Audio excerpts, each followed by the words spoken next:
It's midnight and you're watching Nightline with me, Zahir, Kelvin and Abdullah. The top stories. Gaza's shattered healthcare system under siege as hospitals and patients bombarded. MACC leads expert task force to combat corruption.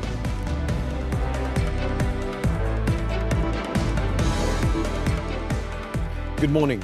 In the Zionist regime's latest assault on Gaza's decimated healthcare system, the remaining functional hospitals in the Gaza Strip face severe shortages of medical resources following strikes on medicine warehouse storing medical fluids and supplies. The Zionist forces struck Nasser Medical Complex on Monday, killing 2 people and injuring 1 journalist. The attack came a day after the Israeli army announced the launch of a ground offensive across Gaza as part of Operation Gideon's Chariots, making a dangerous escalation in the genocidal war. The regime also targeted northern Gaza's main medical facility with drones amid ground offenses. Indonesian hospital directors said the Zionist regime targeted the hospital, including its intensive care unit. No one could reach the facility, which had 30 patients and 15 medical staff inside.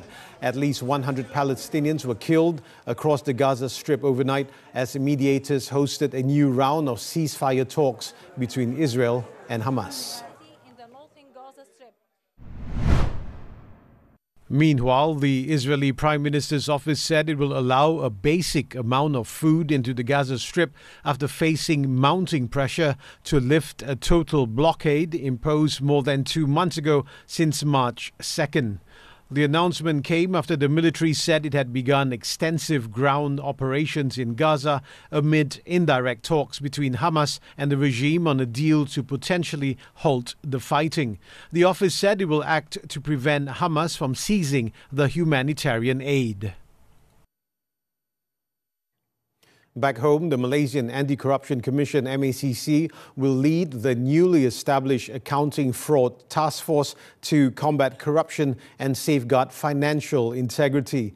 The group's focus will also include recovering stolen public funds stashed overseas.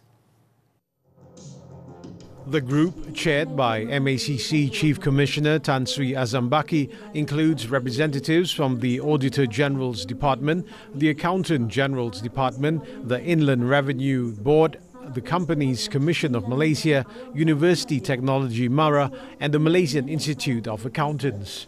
According to Azam, the collaboration allows the sharing of expertise, data and control systems to ensure that detection, analysis and enforcement are carried out in an efficient and well-coordinated manner. Kami sudah tentu tidak boleh expedite investigation leader kalau tidak ada bantuan daripada mereka. Sebab itu lebih strategik bila kita wujudkan KKFD ini.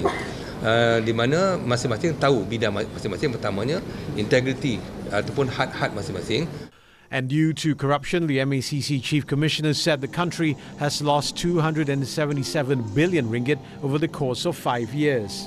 The figure recorded between 2018 and 2023 is based on cumulative estimates of the nation's gross domestic product. It was also revealed that a total of 18 million ringgit in public funds were misappropriated from 2019 to 2024. As for government-linked companies, GLCs, Auditor General Datuk Sri Wan Suraya Wan Muhammad Radzi said the amendments to the Audit Act 1959 now allow the Auditor General's Department to audit all 1,856 GLCs. Bila kita trace tu, kita dapati apa-apa mungkin kutipan hasil yang tidak dikutip, ya, akaun belum terima dan sebagainya. So we make sure that all these are being followed up. Dan dalam proses tersebut kita juga boleh mengesanilah sekiranya ada ketaturan serius atau isu-isu tata kelola dan sebagainya. The amendments expand the Auditor General's powers to detect and assess accounting fraud risks more effectively and strategically. Datuk Seri Anwar Ibrahim has urged candidates contesting in PKR or Parti Keadilan Rakyat's National Congress central level elections to uphold high moral standards and avoid hostility. Acknowledging the intensity of this year's polls, the Prime Minister, who is also PKR President, expressed confidence that all leaders will reconcile once voting concludes.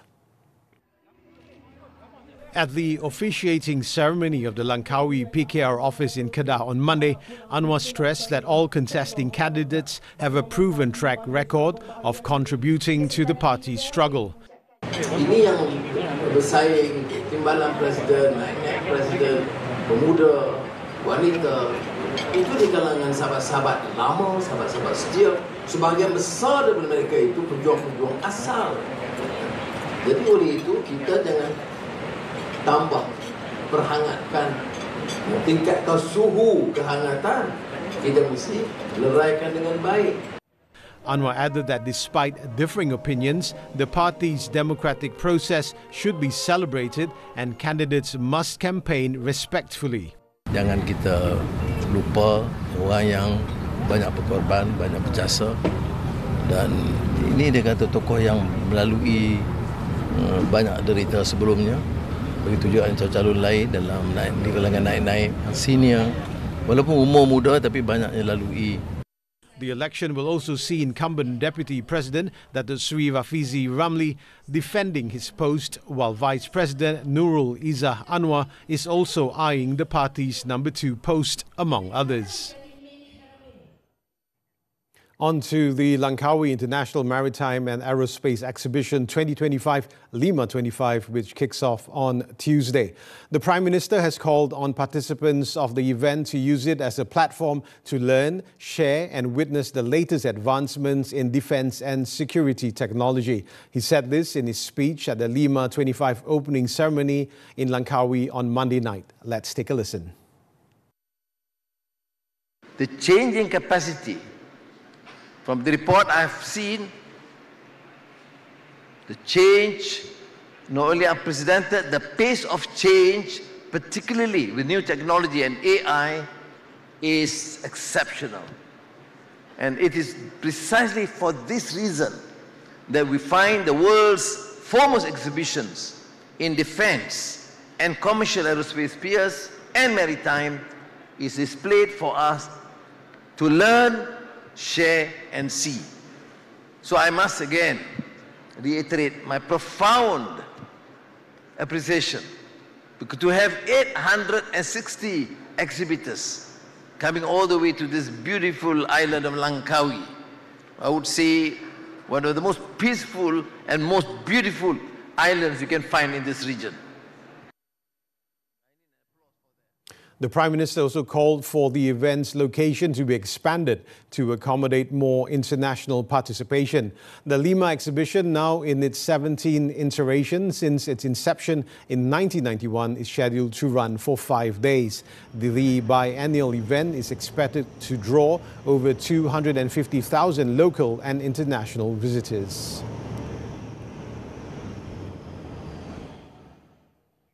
Six highways and 25 major roads in the Klang Valley will be closed or diverted in stages for this week for the 46th ASEAN Summit. Bukit Aman Traffic Investigation and Enforcement Department JSPT Director Datuk Seri Muhammad Yusri Hassan Basri said the closures will be implemented according to the movement of official convoys and security requirements. Laluan terkesan sekitar Kuala Lumpur dan Selangor melibatkan elemen sebelum persidangan dan sehingga selesai persidangan, iaitu laluan masuk dan keluar ke ibu negara, laluan ke lapangan terbang KLIA dan Subang, laluan ke KLCC, laluan ke Istana Negara dan laluan ke hotel-hotel penginapan.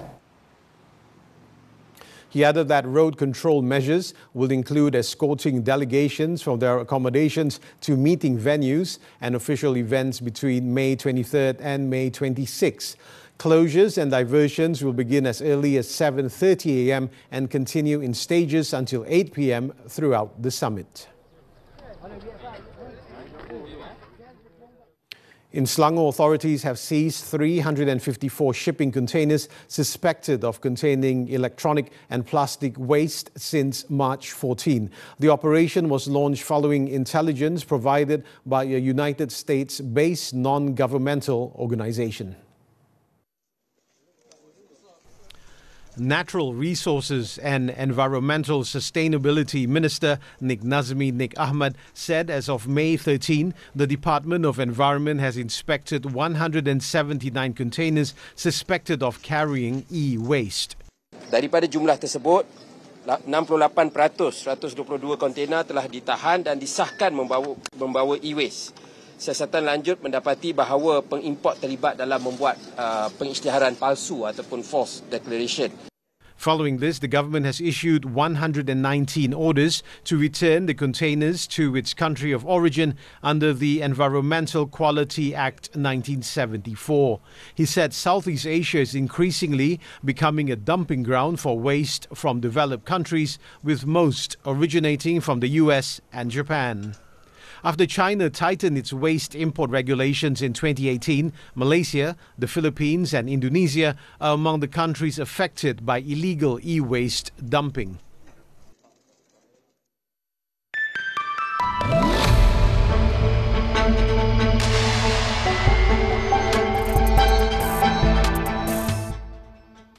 Pemodalan Nasional Berhad PNB has delivered a record income and bonus distribution of 14.5 billion ringgit to over 13 million unit holders. The record performance was driven by a positive macroeconomic and capital market environment, along with its continued asset diversification strategy. As a result, its total group net income rose by more than 30% to nearly 17 billion ringgit, while its total assets under management recovered to over 348 billion ringgit. Its flagship fund, Amanah Saham Bumiputra or ASB, recorded an income distribution of 5.75 sen per unit, the highest in 5 years. All 18 of PNB's funds also outperformed their respective benchmarks. Looking ahead, PNB is aiming to grow its assets under management to 400 billion ringgit by 2027.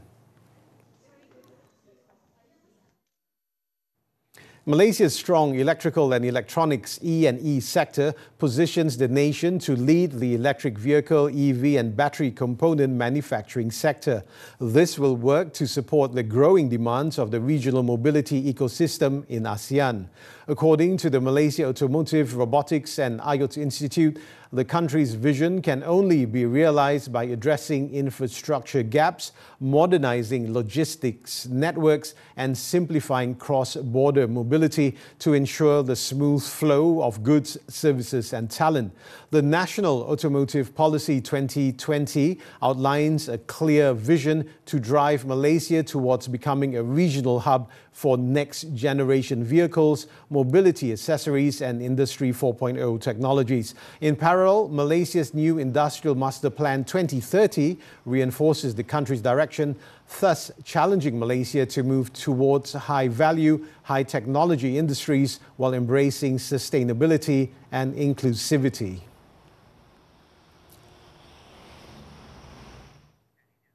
Australia is negotiating with Malaysia on a strategic partnership to boost its halal meat export industry. Australian High Commissioner to Malaysia, Daniel Haneke, said the outcome of the negotiation will be important going forward, not just in terms of comparative advantage in agriculture, but also the technology around agriculture and Malaysia's aspirations around the halal industry. The High Commissioner said some 17 Australian meat exporters registered with the Department of Islamic Development, JAKIM, which meet the department's high halal standards, are exporting to Malaysia. Last year, Australia exported 38,220 tons of halal sheep meat and 13,511 tons of halal beef and veal into Malaysia, valued at 685 million ringgit and 322 million ringgit respectively.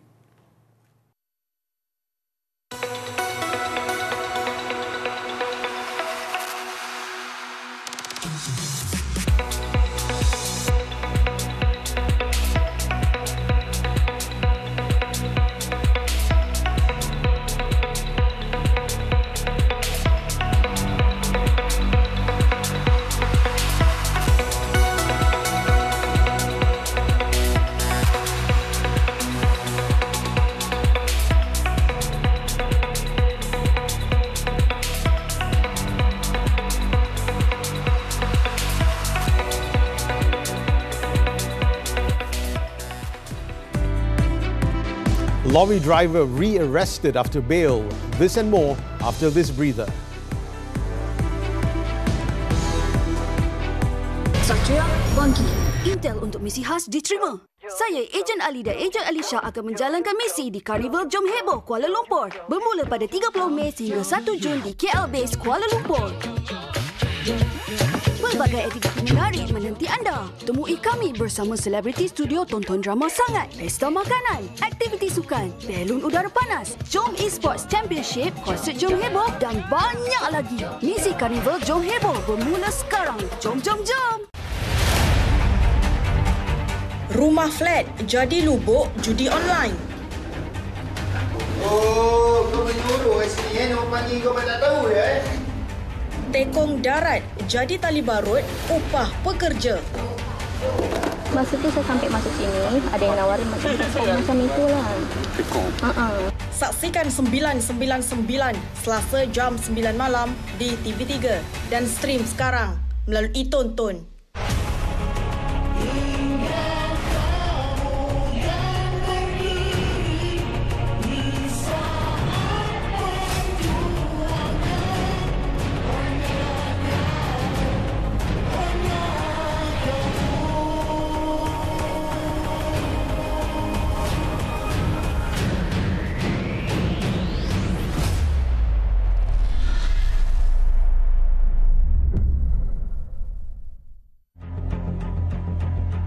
Dia terus masuk ke rumah untuk pukul adik dia yang terbaring di atas katil.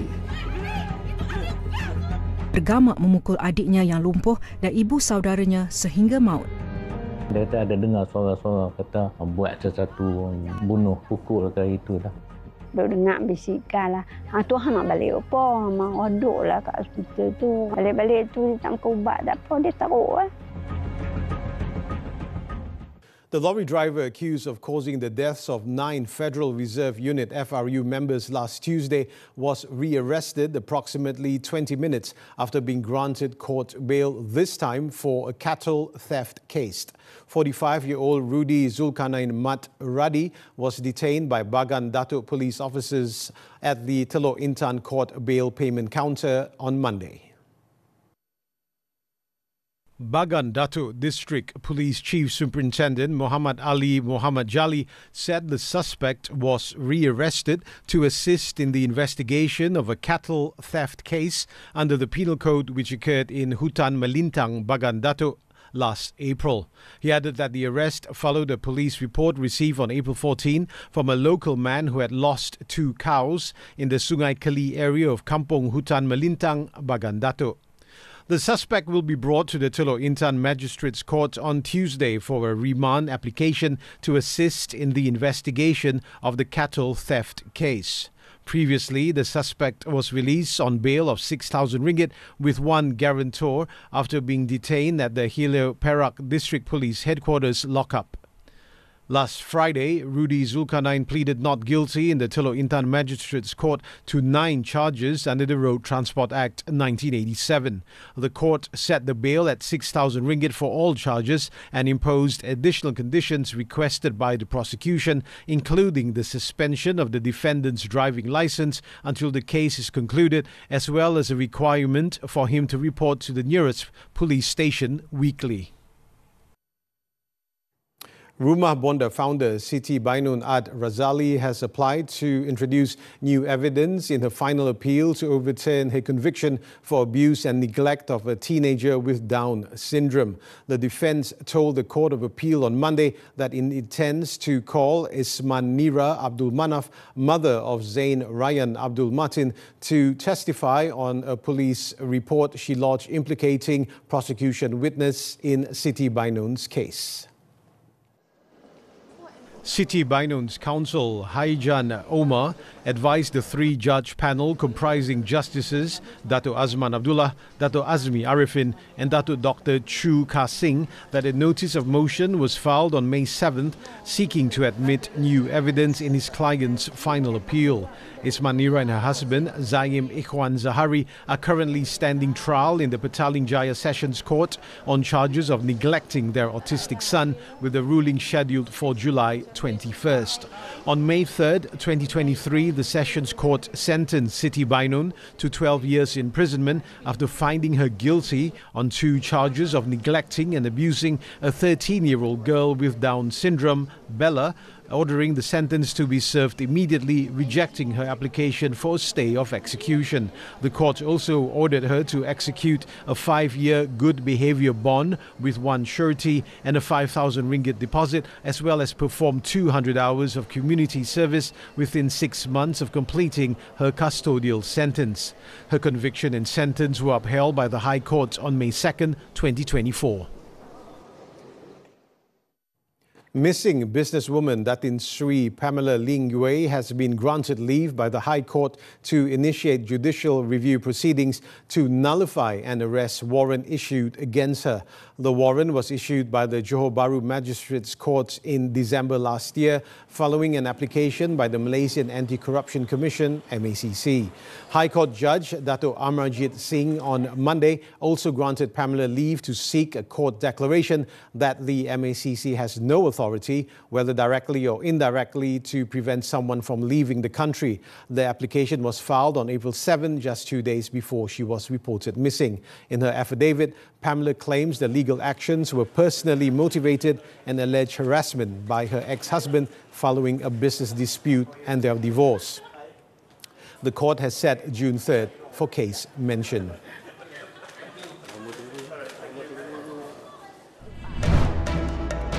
Thai DJ killed in love triangle murder. The details when Nightline returns.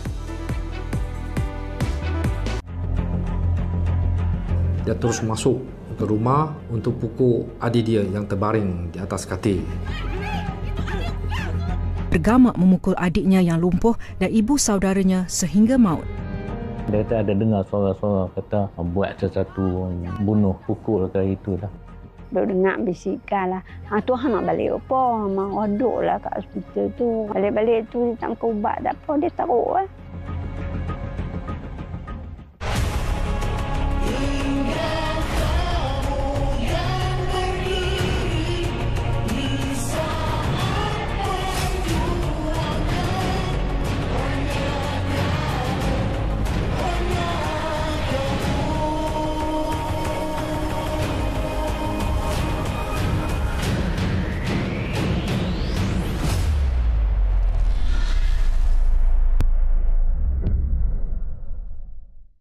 Hai, saya Nabila Huda sebagai suraya dalam drama Dari Rahim Yang Sama.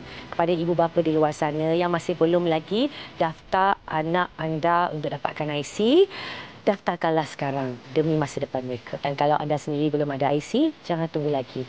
IC bukan sekadar kad, tapi ia adalah identiti, hak dan masa depan. Jom, hashtag sama-sama ada IC.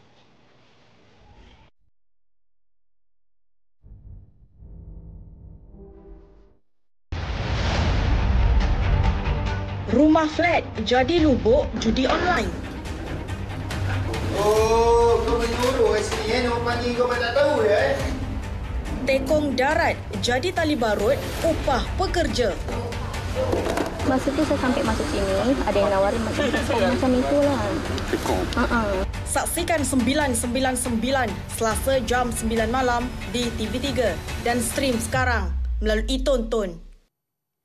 On to the foreign front. At least 15 were killed in Indonesia, Vietnam and China after heavy rainfall across the countries triggered landslides and flash floods.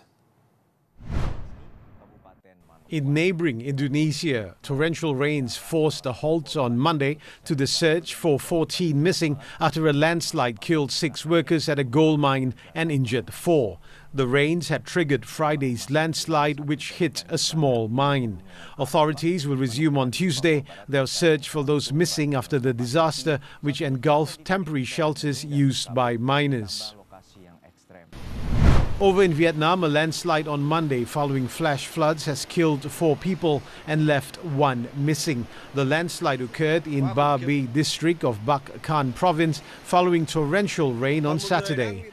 Provincial authorities have issued warnings to the public and called for immediate safety checks for communities along streams, rivers and other areas vulnerable to landslides. Heavy rains in China's southern Guangdong and Guangxi provinces have killed 5 people and left several missing over the weekend as authorities issued alerts for severe rain, mountain flooding and geological disasters, including landslides in the south of the country. The body of a Thai DJ who had gone missing for 4 days was found in a remote forest in Thailand on Sunday with his hands tied and 2 gunshot wounds to his head. The victim was identified as 33-year-old Warapong Kunsui Jaturong, also known as DJ Tate. The body was reportedly already decomposing when found in the forest in Latya, Muang district. A local villager had stumbled across the body 3 days earlier but was too afraid to report it. They later returned and confirmed the victim's clothing to what DJ Tate was last seen wearing when reported missing. Authorities believe the murder was premeditated, linked to a love triangle and possible involvement with a drug gang. DJ Tate's disappearance made headlines after security camera footage recorded his abduction in the early morning of May 14th. The U.S. Federal Bureau of Investigation, FBI, has named a suspect said to have had nihilistic ideations linked to a Saturday bombing near a fertility clinic in California. Officials identified the prime suspect as 25-year-old Guy Edward Bartkus. The FBI said the incident was a targeted attack against the in vitro fertilization IVF facility and are treating it as an intentional act of terrorism, but not an ongoing threat to the public. A bomb detonated shortly before 11 a.m. local time on Saturday in or near a car parked outside the clinic, killing 1 person and injuring 4. The FBI believes Bartkus died in the blast and that he had been trying to live stream the attack as his body was discovered near the vehicle which exploded.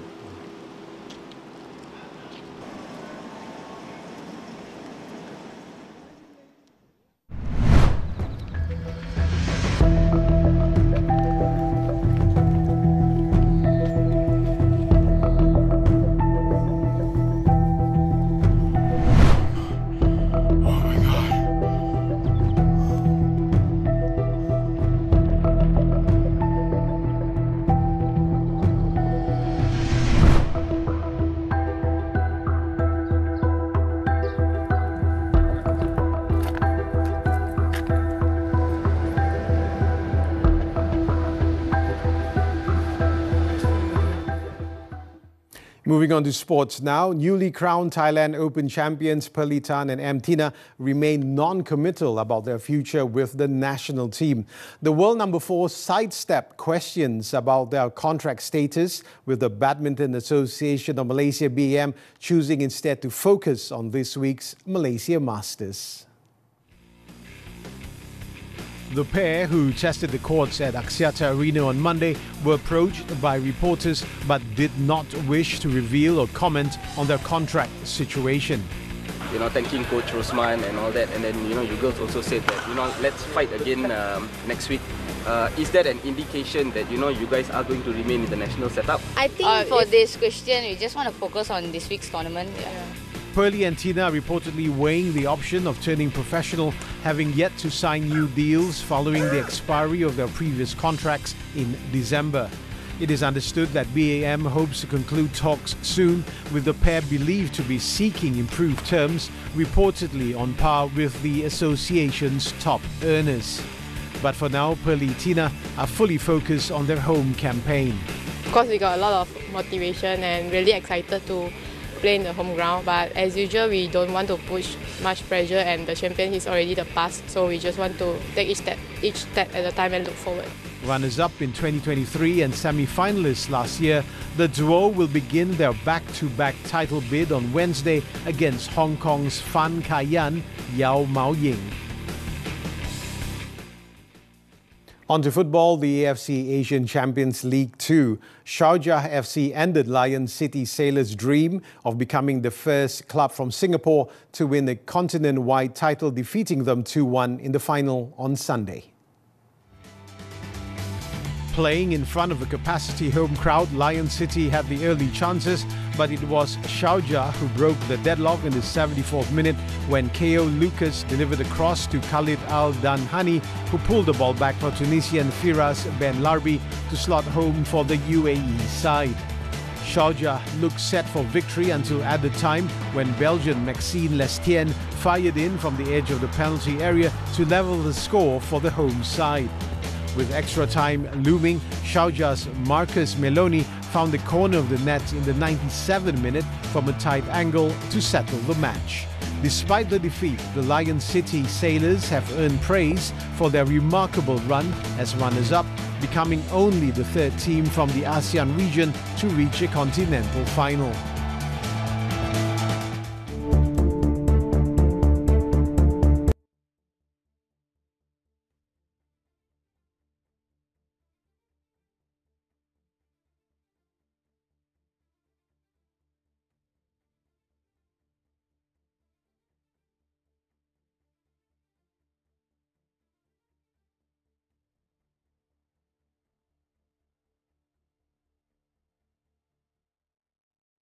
And that concludes Nightline this time around. Before we leave, let's take a look at the visuals of how Lhasa residents are preserving Potala Palace with centuries-old sweet tradition. With that, I'm Zahir with Kelvin and Abdullah. Thank you for watching and have a productive day ahead.